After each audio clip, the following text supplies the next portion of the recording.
Thanks, Stefano, and thanks to the Center for Built Environment for hosting this incredible symposium. It's great to see all the attention that Vue and this topic in general is getting today. It's incredible. So I have the unenviable task of running the anchor leg of the symposium, which means you probably all think you've heard all there is to hear about views already. And you're probably all suffering some amount of top-down fatigue, as William Sullivan put it earlier this morning. Hopefully you've been taking advantage of those breaks. I'll try to keep the cognitive load as light as possible, and I promise, even if all you do is look at pictures, you'll hopefully learn something in my presentation. So I want to just sort of zoom out a little bit and put, views, the topic of views, into context with how we think about it at Vue, which happens to be the name of our company. So what creates a delightful human environment, right? So certainly the central theme there is humans are at the center of that question, right? So how do we keep them comfortable in terms of visual, thermal, and acoustic properties? How do we keep their air clean so that they're prospering in their space with their air quality? Providing some degree of beauty or visual aesthetics, of course. But then the natural light and views, that's what we're here to talk about today. And this has an incredible, benefit and impact on creating delightful human environments. So, others have already spoken about this at length, but I wanted to offer a few more thoughts here. Certainly views, their primary benefit in my mind is simply offering that connection to the outside, right? Syncing our minds and bodies with the time of day, the weather, and so forth. And physiologically, there's also additional benefits of providing that distant focal point to the outside, allowing our eyes to relax, taking a break from the near focal distance of our screens. And the thing is, we need to think about how does the mechanism for glare control intervene in that whole story. And that'll be the central theme of my discussion is how does comfort and the mechanism with which you provide it influence the view and view quality. So throughout my discussion, I'll be talking about electrochromic glass, or smart glass as we like to call it at Vue. And essentially what smart glass is you get 4 windows in one in our case. Okay, so you have clear glass whenever possible to maximize daylight, and then you have tinted glass only as needed to control heat and glare. And then what makes it smart is you have an AI-driven control algorithm that tells the windows when to tint based on the position of the sun, weather conditions, and user preferences. And what we found, similar to other researchers out there, and these are the findings from our academic partners, is that there's incredible benefits when you do that. When you simply provide views to the outside for people, you introduce a host of physical health benefits, such as eye strain reduction, better sleep, productivity benefits, and better engagement for employees at work. But what I want to focus this conversation on today is this balance, the fundamental balance that you have between daylight and views and comfort and energy. Okay, so as you add more daylight, you add more views. As others have talked about, you also introduce an increasing risk of discomfort and higher energy consumption. So we always have to think about how do we balance these things so that we're achieving optimal comfort and daylight and views and energy performance. Today, I'm going to talk mostly about views and balancing views with comfort, but I just wanted to give you that additional context as we start this talk. And of course, the facade itself is the fulcrum between this balance.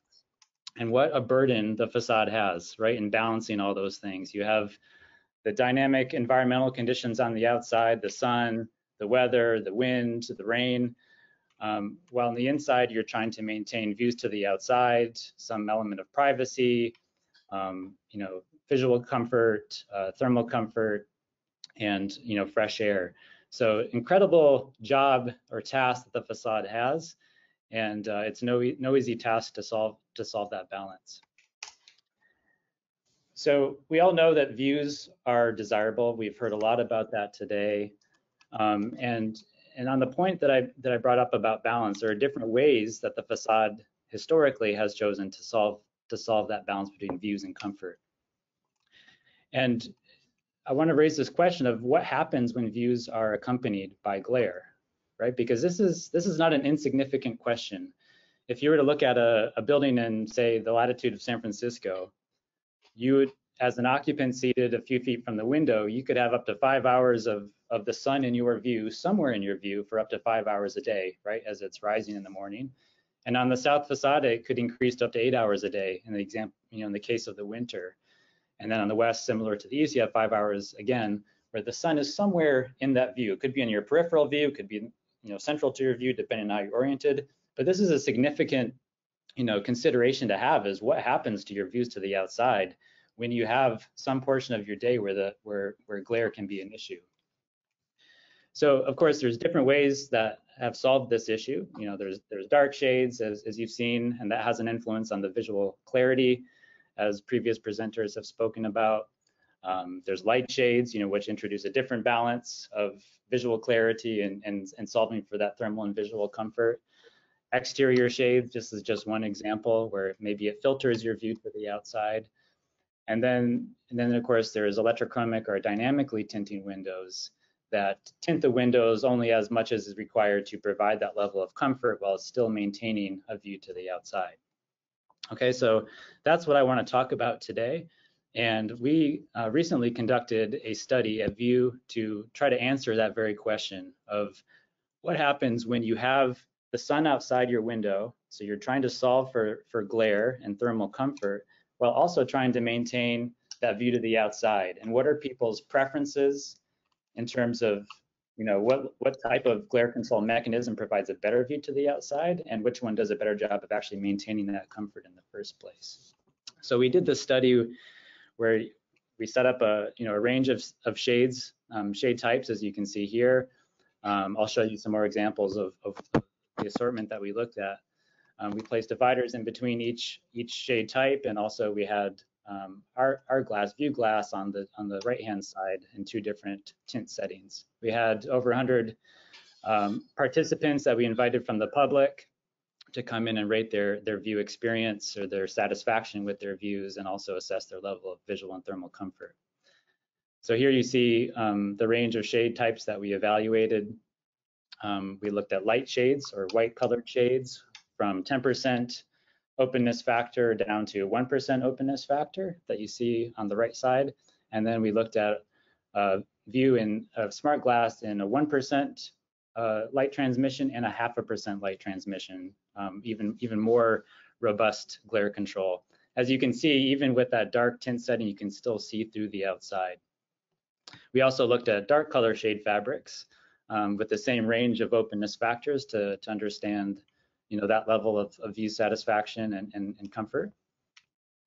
And we performed a whole range of comfort measurements to try to assess visual comfort and thermal comfort in the most accurate way possible. We used globe sensors for mean radiant temperature, light sensors, spectrometers, HDR photography for glare measurements, as well as IR camera, infrared cameras to look at surface temperatures of the window, the desk, and other surfaces.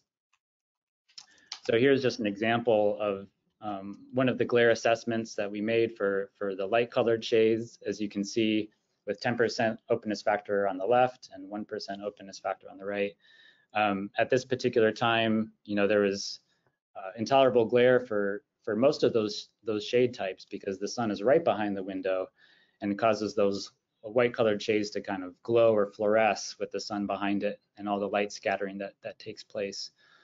Whereas with the tinted smart glass, we're able to eliminate that discomfort. We also looked at dark colored shades, which, as others have pointed out, did a better job of achieving visual comfort, because you don't get that same glowing effect behind the shades, and also provided a little bit better view through them, which you'll see how that came out in the data in just a minute.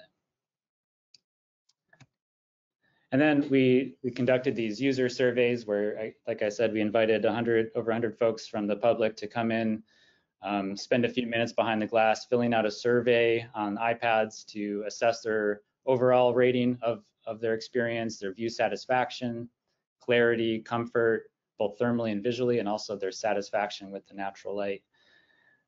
And Here's just a summary of some of those results that we saw in terms of view satisfaction. So I'm showing the dark colored shades here where, not surprisingly, the 1% openness factor shades performed the worst in terms of providing that view satisfaction to the outside. It obscured the view just a little bit too much. And so there was a low satisfaction there, higher satisfaction with the, the higher openness factors, but still some degree of dissatisfaction.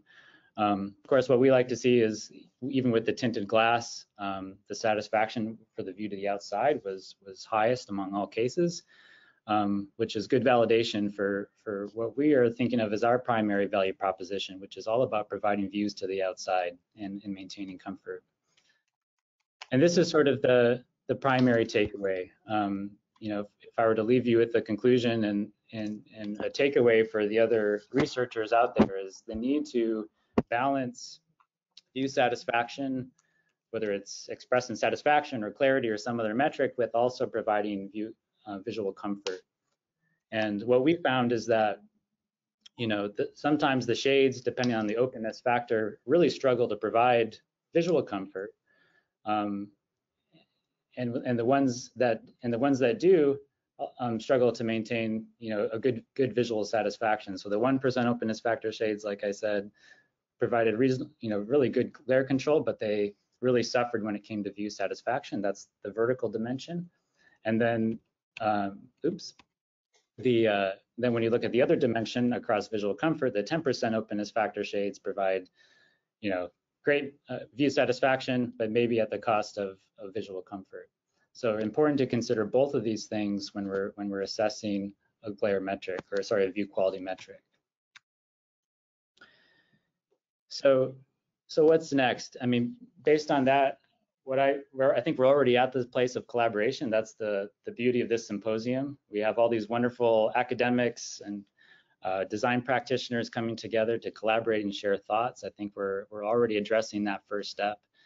I think the next step is that I would love to see is consensus. So if we can all come together, between manufacturers, design practitioners, and academics, if we can form some sort of consensus, maybe through additional symposiums like this. Certainly we need additional research to take place. The research that I showed you was our own research, of course, and has not been peer reviewed. We'd love to participate in additional peer reviewed research to help push that forward and achieve some sort of consensus in the industry. And then, of course, ultimately push that through the standards committee so that we actually have, among all of us, a common set of view quality standards that we can all kind of agree upon and use in the industry. Would be fantastic. So it's great to be having this conversation with all of you.